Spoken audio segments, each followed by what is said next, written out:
आज का दिन बहुत क्रूशियल होने वाला है जब सुप्रीम कोर्ट वो पिटीशन सुनने वाला है जो मैरिटल रेप के एक्सेप्शन को चैलेंज करती है। आज तक इंडियन क्रिमिनल लॉ में अगर एक आदमी अपनी बीवी से कंसेंट के बिना फिजिकल रिलेशन बनाता है तो उसे रेप नहीं कहा जाता, बस अगर बीवी 18 साल से ऊपर हो। लेकिन अब ये सवाल उठता है कि क्या शादी के अंदर भी रेप हो सकता है। इस मुद्दे को लेकर सुप्रीम कोर्ट में कई पिटीशंस दाखिल की गई हैं, जो इंडियन पिनल कोड के सेक्शन 375 के एक्सेप्शन 2 को चैलेंज करती है, जो अब भारतीय न्याय संहिता के सेक्शन 63 में आता है। ये सेक्शन शादी के अंदर रिश्ते में नॉन कंसेंचुअल सेक्स को रेप नहीं मानता। एज पर द लॉ, अगर कोई पति अपनी पत्नी के साथ जबरदस्ती सेक्सुअल रिलेशन बनाता है और पत्नी की उम्र 15 साल से ज्यादा है तो ये रेप नहीं माना जाएगा। ये कानून ब्रिटिश कॉलोनियल एरा से लिया गया था और अब तक इंडिया में लागू है, लेकिन आज के समय में इस कानून पर सवाल उठाए जा रहे हैं और ये पहली बार नहीं है कि जब इस बात पर विवाद हो रहा हो। सीनियर एडवोकेट करुणा नंदी, जो पिटीशनर्स के लिए आर्ग्यू कर रही है, ने chief justice of India DY Chandrachud से अर्ली हियरिंग के लिए रिक्वेस्ट की थी। कल मैटर सुनने के लिए लिस्ट में था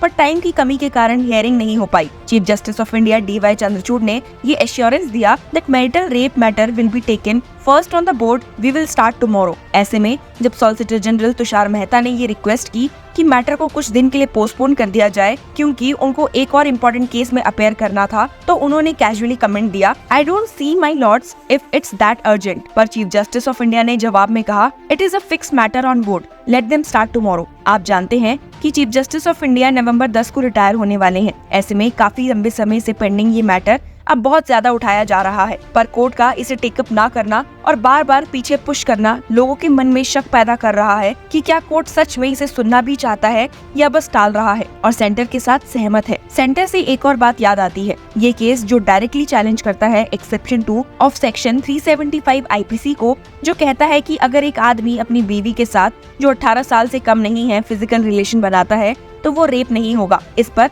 अपना रिस्पांस फाइल करते हुए सेंटर ने भी कुछ बातें कोर्ट को सबमिट की है। भारतीय समाज में शादी को एक बहुत पवित्र रिश्ता माना जाता है, लेकिन अगर शादी के अंदर बीवी का कंसेंट नहीं है तो क्या उस रिलेशन को लेजिटिमेट कहा जा सकता है। सुप्रीम कोर्ट का ये बेंच, जिसमें chief justice of India DY Chandrachud, justice JB Pardiwala और जस्टिस मनोज मिश्रा है, इस कॉन्स्टिट्यूशनल इशू पर फोकस करेंगे। पर गवर्नमेंट का कहना है कि इस इशू को सिर्फ लीगल नहीं बल्कि एक सोशल इशू के तौर पर देखना चाहिए। उन्होंने आर्ग्यू किया है कि मैरिटल रेप को क्रिमिनलाइज करना शादी के इंस्टीट्यूशन को डिस्टर्ब करेगा और ये बहुत हार्श और डिस्प्रोपोर्शनेट स्टेप होगा। यूनियन गवर्नमेंट ने अपने एफिडेविट में सुप्रीम कोर्ट के सामने कहा है कि मैरिटल रेप को क्रिमिनलाइज करना एक्सेसिवली हार्श हो सकता है। उनका कहना है कि शादी के रिश्ते में ऐसे मामले का आना सामाजिक और व्यवहारिक पहलू से देखा जाना चाहिए और इस मामले में कानूनी फैसला करने से पहले सभी स्टेट्स के साथ संवाद जरूरी है। यूनियन ने ये भी कहा है that the issue raised before the Supreme Court presently is more social than legal and criminalisation of marital rape falls within the ambit of legislative policy. सरकार कहती है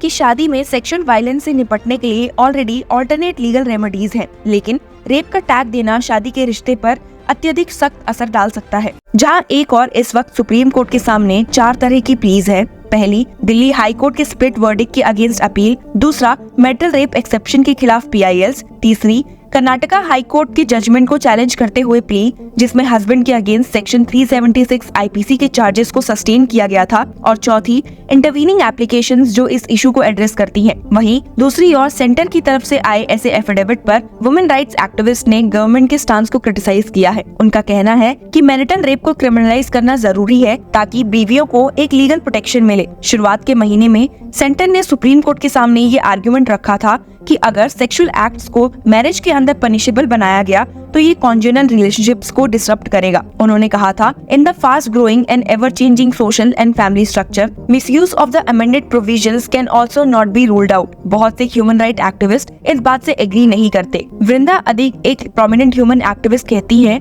our patriarchal society has long sanctioned a husband's entitlement to his wife's body, a belief that the courts are seemingly continuing to uphold. प्रिया वरदराजन, जो कि एक gender campaigner है, उन्होंने कहा है, marriage is a perpetuated situation of patriarchy where women are stripped of their identity and forced to navigate a system that disregards their autonomy. Natasha Bhardwaj, जो south Asia institute of crime and justice studies की founder है, का कहना है कि government का stance इस message को प्रमोट करता है कि सेक्सुअल वायलेंस एक्सेप्टेबल है। उन्होंने आर्ग्यू किया कि technically the centre is permitting sexual violence to be acceptable. आपको बता दूं कि 2022 में कर्नाटका हाई कोर्ट ने एक बहुत सिग्निफिकेंट जजमेंट दिया था जब उन्होंने एक हस्बैंड के अगेंस्ट रेप चार्जेस को अपहोल्ड किया जो उसकी बीवी के साथ फोर्सफुली फिजिकल रिलेशन बना रहा था। ये डिसीजन क्लियरली एक स्ट्रॉन्ग स्टांस है इस इशू पर और सुप्रीम कोर्ट इस बात को ध्यान में रखकर ही आगे का डिसीजन देगा। अगर हम ग्लोबल पर्सपेक्टिव की बात करें तो ज्यादातर वेस्टर्न और कॉमन लॉ ज्यूरिसडिक्शन में मैरिटल रेप को पहले ही क्रिमिनलाइज कर दिया गया है। ब्रिटेन ने 1991 में इसे इलीगल डिक्लेयर किया था और आज सारे यूएस स्टेट्स में भी ये प्रैक्टिस इलीगल है। लेकिन अब तक 40 से ज्यादा कंट्रीज में मैरिटल रेप के अगेंस्ट कोई लेजिस्लेशन नहीं है और कुछ कंट्रीज में तो penalty for non consensual sex within marriage are significantly lower compare to other rape cases as per the United Nations Population Fund. India में ये बात अभी भी डिबेट का मुद्दा है और सुप्रीम कोर्ट का डिसीजन काफी इम्पैक्टफुल होगा जो इस इशू पर सेंचुरीज के लिए एक स्टांस डिफाइन करेगा। गवर्नमेंट ने अपने आर्गुमेंट में कहा है अब women's consent is protected in marriage but there is a continuing expectation by either of the spouse to have reasonable sexual access from the other. लेकिन क्या ये रीजनेबल सेक्सुअल एक्सेस जब बीवी की कंसेंट के बिना हो तब भी जस्टिफाइड है? एक्टिविस्ट का कहना है कि कंसेंट का कॉन्सेप्ट शादी के अंदर और बाहर सेम होना चाहिए। मरियम धावले जो All India Democratic Women's Association की जनरल सेक्रेटरी है कहती है consent is consent. In our country, a woman is not thought of as an independent human being, as an independent citizen of the country. जब तक ये law change नहीं होता, बीवियों को इस तरह की केसेस में लीगली रिकॉग्नाइज प्रोटेक्शन नहीं मिलेगी। एक और एडवोकेट जयना कोठारी ने आर्ग्यू किया था कि गवर्नमेंट ने 2017 के जजमेंट में भी सिमिलर आर्ग्यूमेंट्स दिए थे, जब सुप्रीम कोर्ट ने मैरिटल कंसेंट को 15 साल से 18 साल बढ़ाया था। अब देखना ये है कि ये इशू कैसे रिजॉल्व होता है और क्या शादी के अंदर भी कंसेंट के बिना फिजिकल रिलेशन को रेप के तौर पर क्रिमिनलाइज किया जाएगा। मैरिटल रेप के इशू पर ये केस एक बहुत ही ज्यादा सोशल और लीगल इम्प्लीकेशंस के साथ आने वाला है और इंडियन सोसाइटी को एक नए फेज में ले जाने वाला है। लेकिन जब तक सुप्रीम कोर्ट का फैसला नहीं आता, समाज में इस पर चर्चा शुरू हो गई है। एक्टिविस्ट, जर्नलिस्ट और लॉयर्स ने इस पर अपने अपने विचार व्यक्त किए हैं, लेकिन आखिरी फैसला तो सुप्रीम कोर्ट के हाथ में ही है। क्या इंडिया मैरिटल रेप को रेप के रूप में पहचान पाएगा या फिर ये कानून ब्रिटिश कॉलोनियल एरा के शेडोज में ही छुपा रहेगा? To know the answer of this, stay tuned with us for today's hearing updates on the marital rape case. Today, about 150 countries, including Singapore, have made marital rape as a criminal offense, but India is one of the few countries that are still not impeached marital rape. So, and let's take a look at the Supreme Court view on, in terms of landmark judgments. In Suchitra versus Chandigarh, Supreme Court equated right to choose a sexual activity with an Article 21. Again, Supreme Court recognized the right to privacy of all citizens in Justice K.S. Puttuswamy judgment, where it has been held that an important aspect of privacy is decision-making privacy, particularly when it comes to decisions about one's sexuality, procreation. And again, Justice Chandrachud has posed a question whether a woman or a man loses sexual autonomy when they marry. He is thereafter even observed that he noted that the right to refuse sex should also exist after marriage. So considering all these decisions, Supreme Court has upheld Article 21 of our Constitution as granting all the women the right to abstain from sexual activity. But despite the situation, the marital rape in India